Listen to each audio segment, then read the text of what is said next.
Welcome to the Learning Pines YouTube. We hope this video helps. You start now by safely lifting the car and removing the wheel. Do this immediately so you can reach the brake pads. Once the caliper is off, inspect pad backing, edge wear, and rotor surface for glazing or deposits. That's often the noise source. Make sure to check pad thickness and piston movement. If pads are under recommended thickness, replace them. While you work, keep brake cleaner and grit paper ready to deglaze surfaces and remove contamination. Now you deglaze and clean, that's the core fix.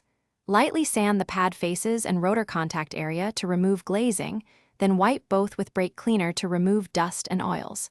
Inspect and replace worn shims. Properly seated shims reduce vibration that causes squeal.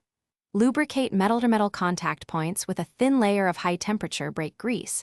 Avoid any grease on friction surfaces. Once assembled, torque caliper bolts to spec. You finish by bedding the brakes properly so the pad transfer layer forms evenly.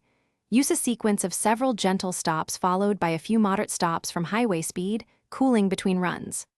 Once done, test for noise at different speeds and braking pressures. If you still hear squeal, recheck hardware torque, rotor runout, and caliper slide freedom because small looseness causes vibration. If problems persist, replace pads with compatible ceramic compound and fit anti-squeal shims or a